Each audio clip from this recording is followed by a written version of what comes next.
महाडमध्ये ढगफुटी, महाडसह पोलादपूरमध्ये तुफान पाऊस, महामार्गाचा सर्व्हिस रोड नडगाव बौद्धवाडीमध्ये घरात पाणी तर सावित्रीनं धोक्याची पातळी ओलांडली। गेल्या 8-10 दिवस थांबलेल्या पावसानं आज दक्षिण रायगडमध्ये जोरदार हजेरी लावली। संध्याकाळच्या सुमारास दक्षिण रायगडमध्ये एकाच वेळी मुसळधार पाऊस कोसळला। महाड पोलादपूर तालुक्यात सर्वाधिक मुसळधार पाऊस कोसळला असून त्यामुळे नागरिकांची अक्षरशः त्रेधा तिरपीट उडाली आहे। महाड तालुक्यातील देशमुख, कांबळे ते चांबारखिंड या पर्वत रांगेवरती अक्षरशः ढगफुटीसारखा पाऊस कोसळलाय। त्यामुळे नडगाव ग्रामपंचायत हद्दीत नडगाव बौद्धवाडी, नडगाव आदिवासीवाडी, कालभैरव नगर, चांबारखिंड ते नातेखिंड परिसरात हा ढगफुटी सदृश पाऊस कोसळलाय। चांबारखिंड इथं मुंबई गोवा महामार्गाच्या सर्व्हिस रोडवरती अक्षरशः तलावाचं स्वरूप प्राप्त झालंय। तर शेजारी असणाऱ्या पीसी सिटीमध्ये देखील मोठ्या प्रमाणात पुराचं पाणी घुसलं। दुसरीकडे जळगाव ग्रामपंचायत हद्दीत कालभैरव नगर, नडगाव बौद्धवाडी, अरुण नगर या ठिकाणी देखील मोठ्या प्रमाणात पावसाचं पाणी साचल्यानं अरुण नगर मधील घरात पाणी शिरलं। तर नडगाव आदिवासी वाडीकडे जाणाऱ्या रस्त्यावर मोठ्या प्रमाणात पाणी आल्यानं या ठिकाणी देखील पुराचं स्वरूप प्राप्त झालं। दुसरीकडे पोलादपूरमध्ये महाबळेश्वर आणि परिसरात तुफान पाऊस पडल्यानं पोलादपूर तालुक्यातील सावित्री नदी पात्रानं धोक्याची पातळी ओलांडली आणि पोलादपूर बाजारपेठेच्या सखल भागात पुराचं पाणी आल्यानं नागरिकांच्या मध्ये भीतीचं वातावरण निर्माण झालं होतं। डोंगर भागात कोसळणारा मुसळधार पाऊस, त्यातच देशमुख, कांबळे ते नातेखिंड परिसरात झालेल्या ढगफुटी सदृश पावसामुळे नागरिकांची अक्षरशः त्रेधा तिरपीट उडाली।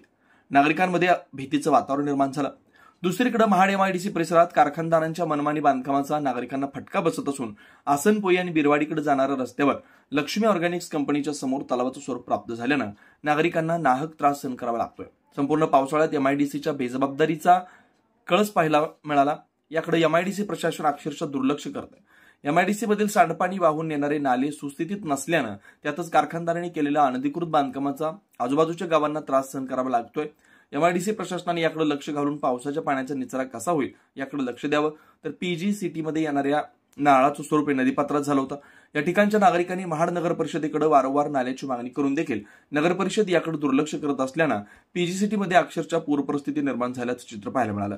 त्यामुळे नगरपालिकेनं देखील नागरिकांच्या मागणीचा विचार करावा अशी मागणी केली आहे। ब्युरो रिपोर्ट, तेज मराठी न्यूज, महाड, रायगड।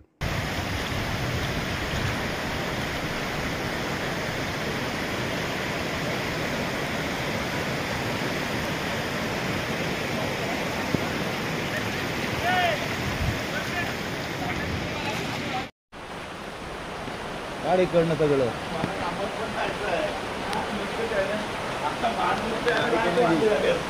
आता माडमध्ये बांधली पाणी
हॅलो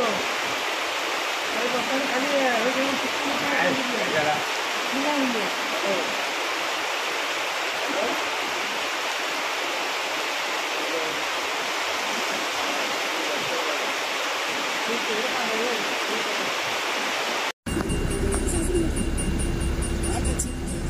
Thank you.